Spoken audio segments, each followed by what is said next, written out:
Yeah. Do we, I have news to read, and it is good. Yeah. I was just going to say, we should get to the good news. And by that, I mean the darn good news. Ashton, would you like to join us? Yeah, everybody on the couch. All right. And we should hopefully have our new intro, complete with our brand new logo. Did you forget? I saw one over by the... There it is. That's what I was doing. James gave us our papers at the beginning, and it was probably a bad idea. I'm really impressed that It was a great idea. all of us have our papers. Did you have yours? Shoot. Papers, please. Let me share the video for story number 2. Oh, can I not go last? You are, in fact, first. Awesome. Who's second? You. And then, Ashton, you're third. Close it out. All right, let's hit that intro. Ah! Oh, look at it!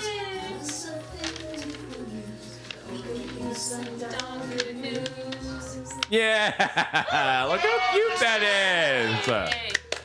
Thank you so much to the winner who's I can't remember and I feel bad. I should probably Andrew, thank you, and thank you to Jen for making that intro.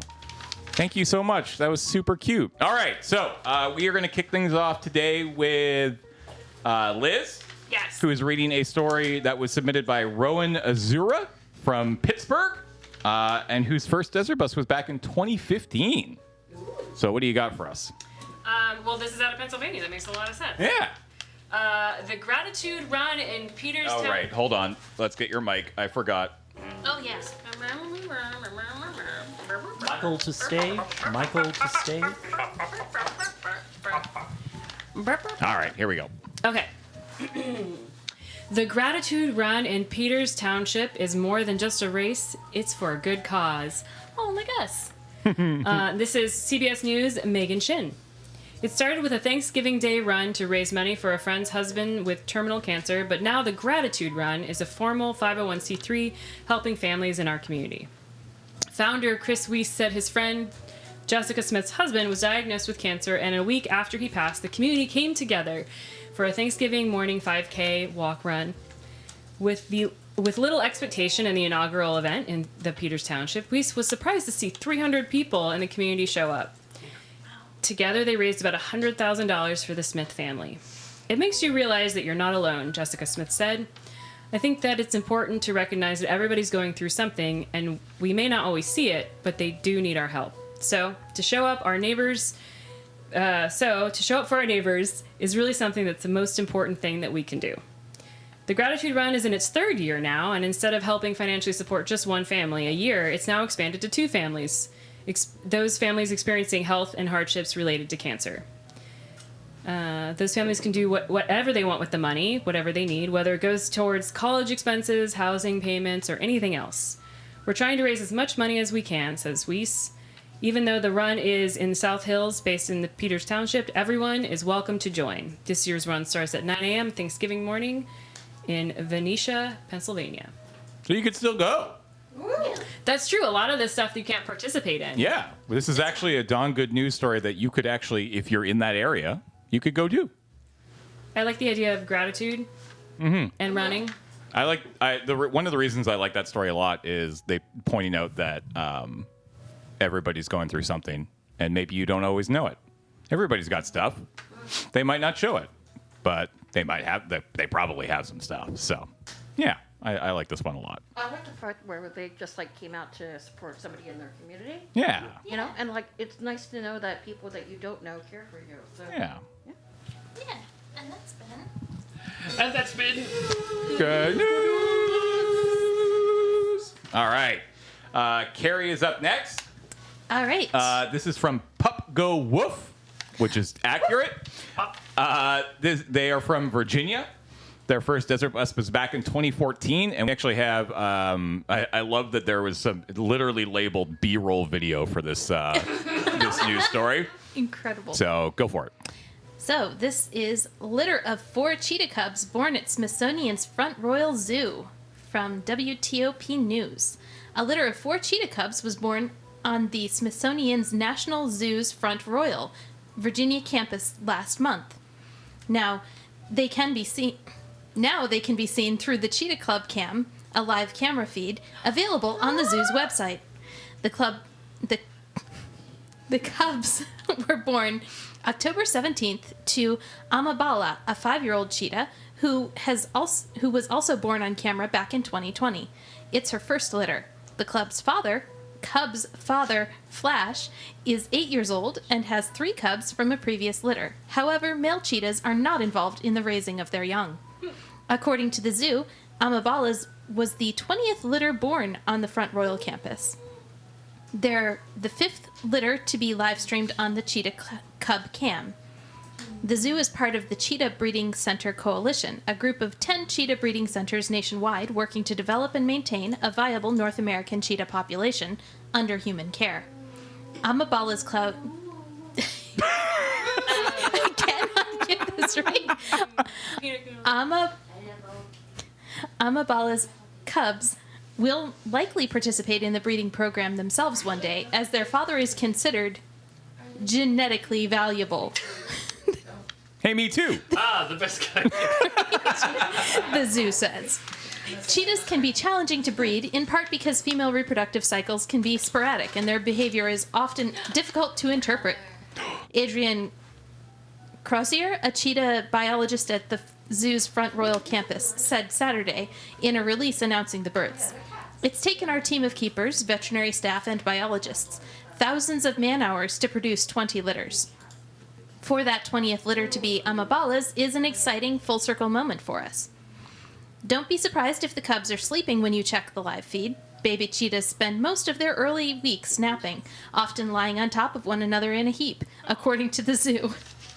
Also expect to catch them nursing, grooming, and play fighting with each other. Zoo staff are remaining hands-off to allow Amabala to bond with her new babies, but they are watching the cam in case they need to step in. The cubs appear to be strong, active, vocal, and eating well. In June, 8 endangered black-footed ferrets were born at the Front Royal campus to a black-footed ferret named Aristides. In September 2023, 5 cheetah cubs, 3 males and 2 females, were born on the campus to 8-year-old Echo. And that was some...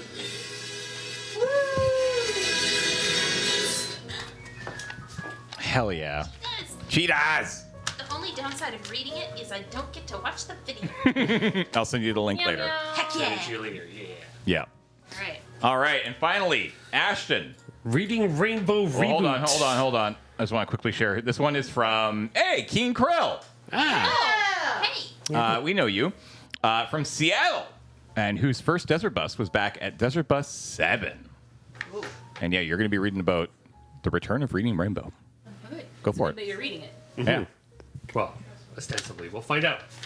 Reading Rainbow Reboot gets millions of views with Michael Threets as new host, which is a fantastic name. This is from Stay Inspired. Michael Threets spent 11 years as a librarian at the Fairfield Civic Center Library in Solano County, California. His uplifting videos about books and kindness have reached millions of people on social media. As a child, he was very shy and dealt with anxiety and depression, according to Michael. He was homeschooled in elementary school, and that made him feel like he didn't always fit in with other kids. But there was a place where he did feel safe. It was the public library in his hometown. He has called Fairfield Civic Center Library his home away from home. The shelves, the stories, and the quiet corners helped him feel less alone. Michael studied communication at the University of Phoenix and later earned a master's degree in library and information science from San Jose State University. When Michael was 23 years old, he got a job at the Fairfield Civic Center Library, the very branch where he'd spent so many hours as a child. In 2020, Michael started making short videos about the library for TikTok and Instagram. He talked about library joy, kindness, and the power of stories. In his videos, Michael did not try to be perfect, and he talked openly about his mental health. And on social media, he reminds his audience, You are not alone. The simple but beautiful, powerful message reached kids, teens, and adults who were fighting with their own quiet battles. Michael made the hard choice in 2024. He resigned from his job at the Fairfield Civic Center Library so he could focus on his mental health and on new projects. Not long after, he started working at the PBS Resident Library. Michael created videos that helped families discover books and reading together. On September 29th, 2025, Michael Threets was announced as the new host of the iconic children's series Reading Rainbow. The show first aired in 1983 and was canceled by PBS in 2006.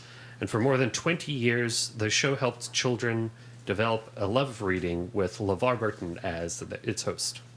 Now, the new Reading Rainbow reboot is getting huge attention. With only 5 episodes released, it has already garnered over 3 million views on YouTube. Reading Rainbow will continue its mission to inspire curiosity and a love of reading. Michael Threets grew up watching the show, and now he's going to carry it forward. A boy who once found belonging in books will now help a generation find it too. Oh, yeah. Yay. And that was some...